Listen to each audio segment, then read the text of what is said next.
Study IQ IAS, आपका selection हमारा mission. दोस्तों, पूरे भारत की 50 से 55% चाय असम से आती है, जिसका टोटल अगर हम प्रोडक्शन देखें तो 650 से 700 मिलियन किलो तक पहुंचता है। असम से हर साल लगभग 400 से 500 मिलियन USD की चाय एक्सपोर्ट भी होती है। दूसरा है दोस्तों त्रिपुरा के जो क्वीन पाइनएप्पल हैं, उनकी भारत के बाहर बहुत डिमांड है। अब एस्टिमेट लगाया जाता है कि त्रिपुरा के पाइनएप्पल्स का एक्सपोर्ट पोटेंशियल लगभग 15 से 20 मिलियन USD के आसपास है, लेकिन अभी तक हम सिर्फ 4 से 5 मिलियन USD के आसपास का ही अचीव कर पाए हैं। मणिपुर का हैंडीक्राफ्ट सेक्टर और ऑर्गेनिक फ्रूट और वेजिटेबल मिलके 30 से 40 मिलियन USD तक एक्सपोर्ट वैल्यू जनरेट करते हैं। इसके बाद मेघालय का कोल और बाकी के स्पाइसेस जैसे कि लकाडोंग टर्मरिक, उससे एक्सपोर्ट का अनुमान लगभग 25 से 30 मिलियन USD के आसपास का है। दोस्तों, नॉर्थ ईस्ट रीजन में इन्हीं के साथ साथ bamboo based products, furniture, handicrafts की भी अच्छी डिमांड है और ये सेगमेंट लगभग 10 से 15 मिलियन US$ का पोटेंशियल रखता है। अब अगर हम पूरे नॉर्थ ईस्ट रीजन को कंबाइन करें तो कंजर्वेटिव एस्टिमेट ये कहते हैं कि यहाँ पे साल का टोटल एक्सपोर्ट वैल्यू लगभग 1.2 टू 1.5 बिलियन USD के बीच में है। लेकिन दोस्तों, कनेक्टिविटी और हाई लॉजिस्टिक कॉस्ट की वजह से ये पोटेंशियल से बहुत कम अचीव हो पा रहा है। कुछ रिपोर्ट्स के मुताबिक नॉर्थ ईस्ट रीजन को हर साल 200 से 300 मिलियन US$ का अपॉर्चुनिटी लॉस हो जाता है, क्योंकि हम जितना एक्सपोर्ट कर सकते हैं उतना कनेक्टिविटी की वजह से नहीं कर पा रहे। अब भारत के मैप पर आप ये लाल बिंदी देखिए, सिलीगुड़ी कॉरिडोर। दोस्तों, भारत का नॉर्थ ईस्ट बाकी सारे भारत से दरअसल इसी 20 से 22 किलोमीटर चौड़ाई वाले कॉरिडोर से जुड़ता है, जो ऊपर से नेपाल और भूटान और नीचे से बांग्लादेश को टच करता है। अब दोस्तों, अगर 7 नॉर्थ ईस्ट सिस्टर्स यानी कि 7 सिस्टर्स और सिक्किम को इंक्लूड करें तो इनका लगभग 99% border China, Myanmar, Bangladesh, Bhutan और नेपाल जैसे पड़ोसी देशों के साथ लगता है। और पार्टीशन के बाद से दोस्तों ये रीजन मेनलैंड भारत से सिर्फ इसी पतले से सिलीगुड़ी कॉरिडोर के द्वारा कनेक्टेड है। अब इसी ज्योग्राफी के कारण दोस्तों नॉर्थ ईस्ट का मेनलैंड से कनेक्शन बहुत ही फ्रेजाइल रहा है और छोटे से चोक पॉइंट पे पूरे रीजन की कनेक्टिविटी निर्भर है। इसी वजह से इतना स्ट्रैटेजिक होने के बावजूद north east India historically infrastructure और कनेक्टिविटी के मामले में पिछड़ गया है।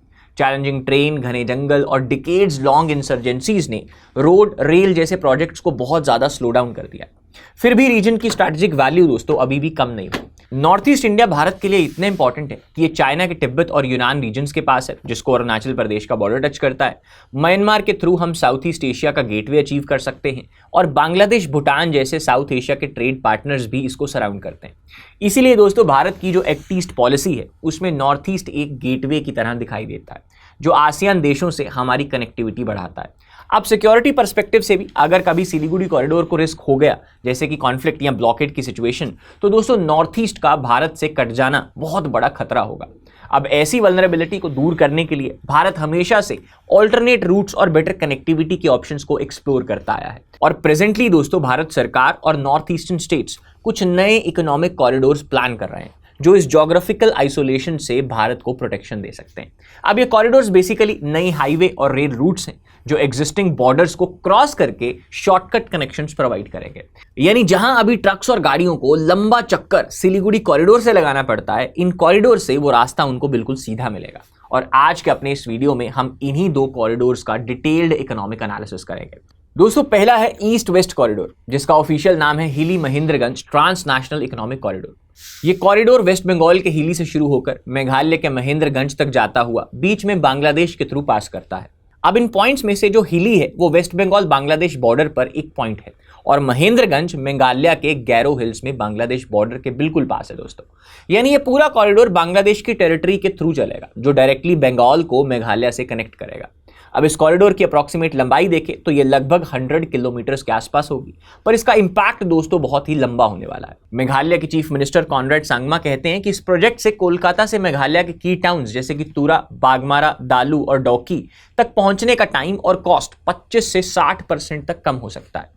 हल्के से आइडिया के लिए दोस्तों, अभी अगर कोलकाता से मेघालय जाना हो तो व्हीकल्स को सिलीगुड़ी कॉरिडोर से असम घूम के जाना पड़ता है, जो बहुत डिटूर है। अब हिली महेंद्रगंज कॉरिडोर एक शॉर्टकट प्रोवाइड करेगा जिससे सीधी बांग्लादेश के माध्यम से एंट्री हो जाएगी। अब इस कॉरिडोर का फायदा दोस्तों सिर्फ मेघालय को ही नहीं बल्कि पूरे नॉर्थ ईस्ट को मिलेगा। अब अगर दोस्तों हिली महेंद्रगंज रूट खुल जाता है तो असम की बराक वैली, त्रिपुरा, मिजोरम, मणिपुर जैसे स्टेट्स भी बांग्लादेश के थ्रू फास्टर कोलकाता या पोर्ट्स तक कनेक्ट हो सकेंगे। सांगमा ने बताया कि अगर ये कनेक्शन रियलिस्ट होता है तो सिलचर, मिजोरम, त्रिपुरा जैसी जगहों से कोलकाता का फासला 600 से 700 किलोमीटर तक कम हो जाएगा। सोचिए 600 से 700 किलोमीटर तक का कट। अब इतना मेजर डिस्टेंस रिडक्शन से फ्यूल और टाइम दोनों बचेंगे। अब दोस्तों अगर इसका प्रेजेंट स्टेटस देखें तो देखिए NHIDCL यानी national highways and infrastructure development corporation ने प्रिलिमिनरी सर्वे शुरू कर दिया है। मतलब ग्राउंड वर्क ऑलरेडी स्टार्टेड है, लेकिन फाइनल इंप्लीमेंटेशन दोस्तों इंडो बांग्लादेश कोऑपरेशन पर डिपेंड करेगा। क्योंकि रोड बांग्लादेश के अंदर से गुजरनी है तो उनकी परमिशन और पार्टनरशिप दोनों यहां पे क्रिटिकल होने वाली है। अभी बांग्लादेश सरकार के साथ फिजिबिलिटी की स्टडी की बात चल रही है। यदि सब प्लान के मुताबिक चला तो ईस्ट वेस्ट कॉरिडोर पूरे नॉर्थ ईस्ट के लिए एक गेम चेंजर बन सकता है, क्योंकि ये डिस्टेंस कम करने के साथ साथ सिलीगुड़ी के ट्रेडिशनल रूट का लोड भी कम कर देगा। अब दोस्तों दूसरा कॉरिडोर है नॉर्थ साउथ डायरेक्शन में, जिसे भूटान बोडोलैंड बे ऑफ बंगाल कॉरिडोर या B3 कॉरिडोर के नाम से जाना जा रहा है। अब दोस्तों इसका एम है कि ये भूटान को भारत के असम, मेघालय के जरिए बे ऑफ बंगाल से कनेक्ट करेगा। फिलहाल भूटान एक लैंडलॉक्ड देश है जिसका ट्रेड मेनली भारत के पोर्ट जैसे कि Kolkata is one of the main ports वहां से होता है, और बाद में कोलकाता से वाया रोड हम भूटान तक सामान पहुंचाते हैं। अब B3 कॉरिडोर के तहत भूटान से निकल के असम के बोडोलैंड टेरिटोरियल रीजन यानी कि BTR के थ्रू एक नया रास्ता बनाया जाएगा जो बे ऑफ बंगाल तक यहां का सामान वहां पे पहुंचाएगा। अब दोस्तों असम बजट 2025-26 में भी इस प्रोजेक्ट का जिक्र आया, जहां इसे BTR रीजन के लिए एक बहुत बड़ा गेम चेंजर बताया गया। अब प्लान के मुताबिक दोस्तों B3 कॉरिडोर असम के जोगीघोपा और मेघालय के फूलबारी को लिंक करेगा। जोगीघोपा असम में ब्रह्मपुत्रा नदी के बिल्कुल किनारे पे है और फूलबारी असम के शहर धुबरी से ब्रह्मपुत्रा को अगर पार करें तो डायरेक्टली पार करके मेघालय में है। अब यहाँ पे already Dhubri Phulbari bridge under construction है जो नॉर्थ बैंक ऑफ असम और साउथ बैंक ऑफ मेघालय को जोड़ता है, और ऑन कंप्लीशन ये भारत का सबसे लंबा रिवर ब्रिज होगा। और दोस्तों B3 कॉरिडोर शायद इसी कनेक्टिविटी का फायदा उठा के आगे एक्सपैंड करेगा। अब जोगीघोपा एक स्ट्रैटेजिक लोकेशन है क्योंकि वहां पे ऑलरेडी एक मल्टी मोडल लॉजिस्टिक्स पार्क बन रहा है, जहां से रेल, रोड और इनलैंड वाटरवे जो कि ब्रह्मपुत्रा नेशनल वाटरवे 2 है उसको भी कनेक्टिविटी मिलेगी। अब आइडिया ये है दोस्तों कि सबसे पहले भूटान के बॉर्डर के पास जो असम का बोडोलैंड एरिया है वहां पे गुड्स आ जाएं, फिर वहां से जोगीघोपा से वाटरवेज या रेल के जरिए बे ऑफ बंगाल के पोर्ट तक इन सामान को पहुंचा दिया जाए। अब असम गवर्नमेंट ने जोगीघोपा में स्पेशल इकोनॉमिक जोन बनाने का भी प्रपोजल दिया है ताकि इंडस्ट्रीज और एक्सपोर्ट ओरिएंटेड यूनिट्स जो हैं वहां पे सेटअप हो सकें। अब दोस्तों भूटान से जोगीघोपा से बे ऑफ बंगाल, लेकिन दोस्तों बे ऑफ बंगाल तक पहुंचने के लिए 2 रास्ते हो सकते हैं। या तो वेस्ट बंगाल के हल्दिया या कोलकाता पोर्ट तक नॉर्थ ईस्ट से लैंड रूट बने, या बांग्लादेश के चट्टोग्राम या मोंगला पोर्ट्स यूज हो। अब दोस्तों इन दोनों रास्तों में से ये कॉरिडोर किसका पोटेंशियल बेहतर तरीके से यूज करेगा ये बात देखने लायक होगी, लेकिन बोडोलैंड रीजन के लिए ये एक बहुत बड़ी अपॉर्चुनिटी लेके आएगा। ये कॉरिडोर दोस्तों बोडोलैंड रीजन को सेंटर में रखता है और इसीलिए इसका नाम B3 यानी कि भूटान बोडोलैंड बे ऑफ बंगाल कॉरिडोर बोला जा रहा है। अब बोडोलैंड टेरिटोरियल रीजन में ये प्रोजेक्ट आने से वहां के लोगों को भी फायदा होगा। रीजन एक इंटरनेशनल ट्रेड और लॉजिस्टिक्स का हब बन सकता है। भूटान को सी का एक्सेस मिल जाएगा, असम को नए इंफ्रास्ट्रक्चर और बिजनेस मिलेंगे, और नॉर्थ ईस्ट के कुछ हिस्से like lower Assam and Meghalaya में नए हाईवेज और ब्रिजेस बनने लगेंगे। अब इसके बाद दोस्तों अगर हम इंटरनेशनल कोऑपरेशन के एंगल से भी देखें तो ये कॉन्सेप्ट BBIN यानी कि बांग्लादेश भूटान भारत नेपाल इनिशिएटिव से रेजोनेट करता है, जिसका aim similar cross border connectivity है। फिलहाल Bhutan BBIN motor vehicles agreement में थोड़ा हेजिटेंट है, पर इकोनॉमिक कॉरिडोर अलग फ्रेमवर्क से पुश किया जा रहा है। भारत ने अपनी तरफ से ऑलरेडी इंफ्रास्ट्रक्चर को पुश दिया है। अब इसी इंफ्रास्ट्रक्चर में जोगीघोपा का टर्मिनल और वो जो ब्रिज है वो अगला स्टेप होगा। लेकिन दोस्तों अब आगे की सारी कहानी भूटान की रोड कनेक्टिविटी और बांग्लादेश की कोऑपरेशन पर डिपेंड करेगी। नाउ द बिगेस्ट क्वेश्चन कि भाई what will be the positive impacts. देखिए सबसे पहले ट्रेड के एंगल से देखें तो नॉर्थ ईस्ट रीजन का पूरा इंपोर्ट एक्सपोर्ट ज्यादातर सिलीगुड़ी कॉरिडोर से ही होता है। एस्टिमेट ये है कि 95% एक्सपोर्ट्स जो असम, मेघालय, मणिपुर, नागालैंड और अरुणाचल से बाहर जाते हैं वो इसी 20 से 22 किलोमीटर के चिकन नेक कॉरिडोर को क्रॉस करके जाते हैं। अब अगर ये रूट कभी बंद हो जाए तो समझ लो कि 95% ट्रेड रुक जाएगा। ना सिर्फ टाइम बर्बाद होगा बल्कि ट्रांसपोर्टेशन कॉस्ट भी बढ़ जाएगी। अब बंद होने के पीछे भी दोस्तों 2 कारण हैं। सबसे पहले तो एक सिक्योरिटी रीजन है क्योंकि चाइना का थ्रेट कॉन्ट्रैक्ट बना रहता है, दूसरा नीचे इसको बांग्लादेश भी लगता है। और दूसरा दोस्तों, ये जो सिलीगुड़ी कॉरिडोर वाला रास्ता है ये एक सीस्मिक जोन में आता है। अब सीस्मिक जोन में आने की वजह से यहाँ पे फ्रीक्वेंट अर्थक्वेक्स होते हैं। ये अर्थक्वेक की वजह से वहाँ पे लैंडस्लाइड्स इंड्यूस हो जाती हैं और इन्हीं लैंडस्लाइड्स की वजह से वहाँ पे जितने हाईवेज हैं उन्हें majority of the times blockade का सामना करना पड़ता है। और अब दोस्तों नए कॉरिडोर्स बनने के बाद नॉर्थ ईस्ट के जो ट्रक्स हैं वो सीधा बांग्लादेश के रास्ते पोर्ट्स तक पहुंच सकते हैं, जिससे डिस्टेंस और ट्रेवल टाइम दोनों 30 से 40% तक कम हो जाएगा। और इसी के साथ साथ ये पेरिशेबल गुड्स जैसे कि फ्रूट्स और वेजिटेबल्स के लिए भी एक गेम चेंजर साबित होगा, क्योंकि अब वो जल्दी से मेनलैंड इंडिया या इंटरनेशनल मार्केट तक पहुंच पाएंगे बिना ज्यादा खराब हुए। दूसरा पॉजिटिव है दोस्तों लोगों के लिए आसानी और इंटीग्रेशन। देखिए कॉरिडोर सिर्फ सामान ही नहीं, लोगों का मूवमेंट भी आसान करेंगे। आजकल नॉर्थ ईस्ट से कोलकाता दिल्ली साइड ट्रेवल करने में 3 से 4 दिन का टाइम सड़क या ट्रेन में लग जाता है या महंगी फ्लाइट्स लेनी पड़ती हैं। बट अब अगर बांग्लादेश के थ्रू सीधी कनेक्टिविटी मिल गई तो एक गुवाहाटी से कोलकाता रोड ट्रिप उतना ही जल्दी हो जाएगा जितना लखनऊ से दिल्ली का। अब रिजल्ट देखिए, इससे साइकोलॉजिकल डिस्टेंस कम हो जाएगा, टूरिज्म बढ़ेगा, रिलेटिव से मिलना आसान होगा और बिजनेस विजिट्स में भी बचत होगी। अब ऐसे में बॉर्डर हाट्स यानी कि लोकल बाजार्स भी सेटअप हो सकते हैं जहां दोनों तरफ के लोग आके सामान बेच और बिक्री कर सकते हैं। अब मेघालय असम बॉर्डर एरियाज को भी इससे बहुत फायदा हो सकता है, क्योंकि लोगों की इनकम सोर्सेज वहां पे डाइवर्सिफाई हो जाएंगी और ये सब ओवरऑल नेशनल इंटीग्रेशन को बूस्ट देगा, क्योंकि लोग महसूस करेंगे कि वो भी देश की ग्रोथ स्टोरी का हिस्सा बन रहे हैं, जिससे एंड में दूरी कम हो जाएगी और कनेक्टिविटी जो है वो रियल हो जाएगी। तीसरा है दोस्तों सुरक्षा और रक्षा का एस्पेक्ट। देखिए मिलिट्री और डिफेंस के लिहाज से नॉर्थ ईस्ट रीजन बहुत स्ट्रैटेजिक है। हम सब जानते हैं कि अरुणाचल बॉर्डर पर टेंशन का चांस रहता है। अब सिलीगुड़ी कॉरिडोर अगर नेचुरल डिजास्टर या कॉन्फ्लिक्ट के टाइम पे ब्लॉक हो गया तो आगे वहां पे आर्मी का मूवमेंट स्लो हो सकता है या रुक सकता है। अब नए कॉरिडोर्स के होने से एक बैकअप रूट मिल जाएगा। पीस टाइम अग्रीमेंट्स के तहत हम हैवी इक्विपमेंट बांग्लादेश के थ्रू नॉर्थ ईस्ट में शिफ्ट कर सकते हैं, मतलब हमारे लिए एक स्ट्रैटेजिक डेप्थ भी आएगी। अब बांग्लादेश के अराउंड ये जो लूप ऑफ कनेक्टिविटी बन रहा है वो चिकन्स नेक की वल्नरेबिलिटी को कम करेगा, सिक्योरिटी फोर्सेस को इंटीरियर एरियाज में पहुंचने में आसानी होगी, इलीगल एक्टिविटीज जैसे कि स्मगलिंग और ट्रैफिकिंग अभी अभी हो रही है, अभी अभी न्यूज में भी चल रही है, मेथेम्फेटामाइन भी मिली, तो उस पर नजर रखना ईजी हो जाएगा क्योंकि ऑफिशियल ट्रेड रूट्स और मॉनिटरिंग चेक पॉइंट्स एस्टैब्लिश हो जाएंगे। दोस्तों 1962 में भी जो वॉर हुई थी उसके दौरान भी पुअर इंफ्रास्ट्रक्चर की वजह से हमें नॉर्थ ईस्ट डिफेंस लाइंस में काफी दिक्कत आई थी। अब वैसी सिचुएशन दोबारा ना हो उसके लिए कॉरिडोर्स एक सॉलिड इंश्योरेंस भी प्रोवाइड करेंगे। अगला है दोस्तों रोजगार और इंफ्रास्ट्रक्चर बूस्ट का एस्पेक्ट। देखिए अब इतने बड़े इंफ्रास्ट्रक्चर प्रोजेक्ट्स में कंस्ट्रक्शन फेज में ही रोजगार के हजारों मौके बनेंगे। रोड्स, ब्रिजेस, लॉजिस्टिक्स, एसईजी सब में लोकल यूथ को काम मिलेगा। एक वर्ल्ड बैंक एस्टिमेट के मुताबिक अगर लॉजिस्टिक्स कॉस्ट 1% कम हो तो रीजन की जीडीपी ग्रोथ 0.5 to 1% तक एक्सेलरेट हो सकती है। अब नॉर्थ ईस्ट में अगर इंडस्ट्रीज जैसे कि food processing industry, textile industry, bamboo products की इंडस्ट्री लगने लगे तो रॉ मटेरियल साइट के पास ही प्रोडक्शन होगा और वहीं से हम इन्हें डायरेक्टली एक्सपोर्ट्स के लिए निकाल सकेंगे। फॉर इंस्टेंस अगर असम का जोगीघोप एसईजी फंक्शनल हो जाए तो वहां से डायरेक्ट पोर्ट्स का रास्ता मिलेगा, जिससे एक्सपोर्ट ओरिएंटेड मैन्युफैक्चरिंग को वहां पे जोर मिल पाएगा। अब इंफ्रास्ट्रक्चर डेवलप होने के साथ साथ इलेक्ट्रिसिटी लाइंस, फाइबर ऑप्टिक्स और टेलीकम्युनिकेशंस भी रिमोट एरियाज तक पहुंचाए जा सकते हैं। अब इससे दोस्तों जो डिजिटल गवर्नेंस और डेवलपमेंट स्कीम्स हैं वो उन एरियाज तक पहुंचाई जा सकेंगी जो एरियाज आज भी कनेक्टिविटी से कटे हुए हैं। अब इससे लोगों के अंदर विश्वास बढ़ेगा और इंसर्जेंसी और डिस्टर्बेंस की स्पेस कम हो जाएगी। अब दोस्तों कुल मिला के इन कॉरिडोर से नॉर्थ ईस्ट को इकोनॉमिक, सोशल और स्ट्रैटेजिक तीनों एंगल से फायदा होगा। ये रीजन एक कल दी सैक से बढ़कर एक रीजनल हब बन सकता है जहां बांग्लादेश, भूटान, नेपाल सब कनेक्ट होंगे। आखिर में कनेक्टिविटी ही इंटीग्रेशन है। जितनी बेहतर कनेक्टिविटी उतना ही लोगों की लाइफ में सुकून, ट्रेडिंग कम्युनिटी को प्रॉफिट और देश को स्ट्रेटेजिक स्ट्रेंथ मिलेगा। और इसी के साथ दोस्तों वो दिल्ली दूर है वाली बात नहीं रहेगी, क्योंकि नए रास्ते खुलने से समाज की दिल्ली से दोस्ती और भी नजदीक हो जाएगी। लेकिन इसी के साथ साथ दोस्तों हमें इंप्लीमेंटेशन के कुछ चैलेंजेस और रुकावटों को भी देखना होगा।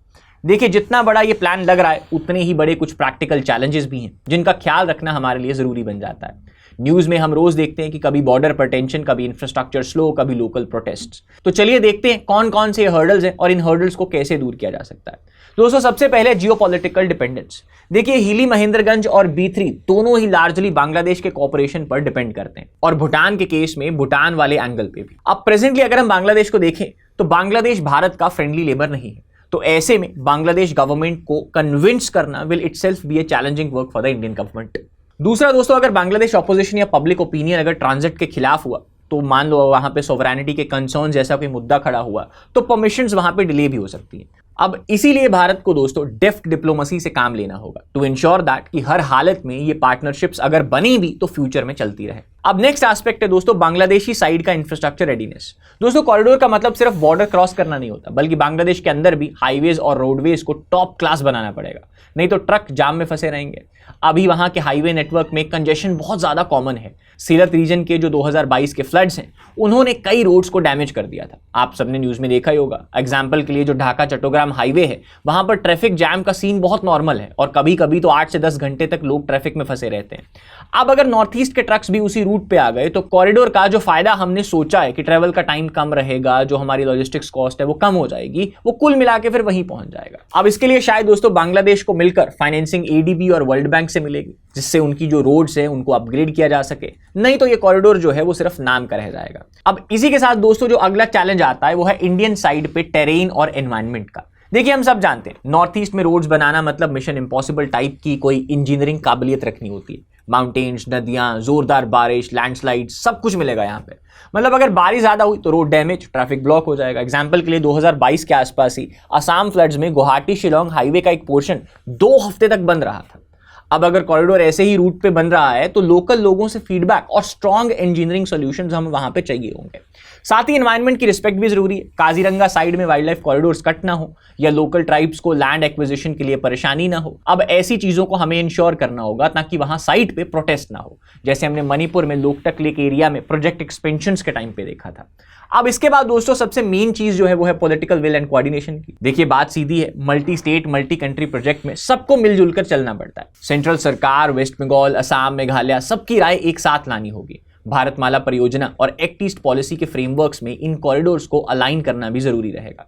एग्जाम्पल कभी कभी हम देखते हैं कि एक स्टेट गवर्नमेंट ने अप्रूवल्स डिले कर दिए या फंडिंग टाइम पे रिलीज नहीं हुई तो प्रोजेक्ट वहां पे लटक जाता है। 2021 में जैसे वेस्ट बंगाल में इलेक्शंस के चक्कर में कुछ ट्रांस बॉर्डर प्रोजेक्ट्स में डिले हुआ था। अब ये सब अगर इन 2 कॉरिडोर्स के टाइम पे भी हुआ तो ये टाइमलाइन को इंपैक्ट कर सकता है। तो हमें दोस्तों सस्टेन्ड पॉलिटिकल विल चाहिए, वरना प्रोजेक्ट भाई साहब नेक्स्ट सरकार देख लेगी वाली फाइल बन जाएगी। इसी के साथ दोस्तों अगला एस्पेक्ट है रीजनल इंस्टेबिलिटी का। देखिए नॉर्थ ईस्ट में बॉर्डर एरियाज के आसपास हम सब जानते हैं कि म्यांमार में कू हुआ, रोहिंग्या क्राइसिस चल रहा है, बांग्लादेश में कभी कभी रेडिकल एलिमेंट्स के प्रोटेस्ट होते हैं। अब अगर ऐसा कोई मेजर अनरेस्ट हुआ तो क्रॉस बॉर्डर इनिशिएटिव्स को आसानी से झटका लग सकता है। भूटान में एनवायरनमेंट और सोवरेनिटी पर बहुत स्ट्रांग पॉलिसी है, वो ज़्यादा ओपन बॉर्डर से ऑलरेडी हिचकिचाते हैं, तो उनके अपने कंसर्न्स होंगे, लेकिन भारत के लिए उन कंसर्न्स को एड्रेस करना जरूरी है। सिक्योरिटी पर्सपेक्टिव से हम सब देखते हैं कि इलीगल ट्रैफिकिंग और इंसर्जेंट मूवमेंट एक रियल इशू है। जितना ज़्यादा बॉर्डर्स खुलेंगी उतना ही स्ट्रांग विजिलेंस और कोऑर्डिनेशन चाहिए होगा, और ये कोऑर्डिनेशन हमें वहाँ की लोकल पुलिस से लेकर BSF, SSB और लोकल एजेंसीज के बीच चाहिए। इसके बाद दोस्तों आता है फाइनेंशियल और टेक्निकल फिजिबिलिटी का एस्पेक्ट। देखिए दोनों कॉरिडोर्स में हेवी इन्वेस्टमेंट लगेगा, road upgradation, railway lines, custom infrastructure, सब कुछ। सरकार सिंगल हैंडेडली सब नहीं कर सकती। शायद यहाँ पे हमें PPP, पब्लिक प्राइवेट पार्टनरशिप या एक्सटर्नल फंडिंग की भी जरूरत हो। एग्जाम्पल के लिए मैत्री सेतु, जिसे त्रिपुरा फेनी बांग्लादेश के बीच बनाया गया था, उसमें दोनों देशों ने मिलकर काम करा। अब ऐसे ही बड़े लेवल पे प्रोजेक्ट्स करने पड़ेंगे, पर इन सब में दोस्तों सबसे मेजर जो अहम रोल है वो निभाएंगी फिजिबिलिटी स्टडीज, जो वहां पे रियलिस्टिक होनी चाहिए कि भाई कितने ट्रक्स डेली चलेंगे, टोल से कितनी इनकम होगी, ताकि प्रोजेक्ट फ्यूचर में व्हाइट एलिफेंट न बन जाए। अब ये बात न्यूज में आई थी कि कभी कभी हम महंगे प्रोजेक्ट बनाते हैं पर यूजेज उनका कम रहता है, जैसे कि भारत में ये कुछ एयरपोर्ट प्रोजेक्ट्स के साथ हुआ। सो हमें ये इंश्योर करना होगा कि जब कॉरिडोर बन जाए तो ट्रेडर्स, ट्रांसपोर्टर्स को एक्चुअली इसे चलाने का इंसेंटिव हो। शायद हम लोअर टोल्स या फास्टर कस्टम क्लियरेंसेस भी ऑफर कर सकते हैं। अब दोस्तों लेकिन लास्टली ये चैलेंजेस बड़े जरूर हैं, पर हमें याद रखना चाहिए कि जितना बड़ा फल उतनी लंबी चढ़ाई होती है। BBIN जैसे बांग्लादेश, भूटान, इंडिया, नेपाल इनिशिएटिव और एक्ट ईस्ट जैसे फोरम्स में ये सब मुद्दे ऑलरेडी चल रहे हैं। अगर सरकार, लोकल कम्युनिटी और पड़ोसी देश सब एक डायरेक्शन में चल पड़े तो इन कॉरिडोर्स को ग्राउंड लेवल पे उतारना मुमकिन है, क्योंकि आखिर में ये सिर्फ एक सड़क का प्लान नहीं बल्कि नॉर्थ ईस्ट के सपनों को पूरा करने का एक सीधा रास्ता है। प्रोग्रेस का हाईवे तभी बनेगा जब हम इन हर्डल्स को एक एक करके पार कर लेंगे। अब बस पॉलिटिकल रिजॉल्व और सही कोऑर्डिनेशन की जरूरत है, और फिर आप देखना नॉर्थ ईस्ट की पहचान इन 2 कॉरिडोर से एकदम से बदल जाएगी। अब दोस्तों इसी में अगर हम देखें कि दुनिया भर में पहले भी क्या कॉरिडोर बेस्ड डेवलपमेंट के मस्त एग्जांपल्स हैं, तो जी हाँ। सो दोस्तों that was analysis for today's video. अब आपके इसके बारे में क्या विचार हैं कि जो नॉर्थ ईस्ट के लोकल लोग हैं वो भी अपने इनसाइट्स दीजिएगा कि इन 2 प्रोजेक्ट्स को इंप्लीमेंट करते टाइम सरकार को किन बातों का ध्यान और भी रखना चाहिए, और लोकल ग्राउंड लेवल के इनसाइट्स क्या हैं। आपको क्या लगता है कि क्या नॉर्थ ईस्ट का हुलिया जो है ये 2 प्रोजेक्ट्स बदल पाएंगे? Do mention in the comments. जल्द मिलते हैं एक नई वीडियो के साथ। Till that time, thank you so much, take care of yourselves. Study IQ IAS, आपका सिलेक्शन हमारा मिशन।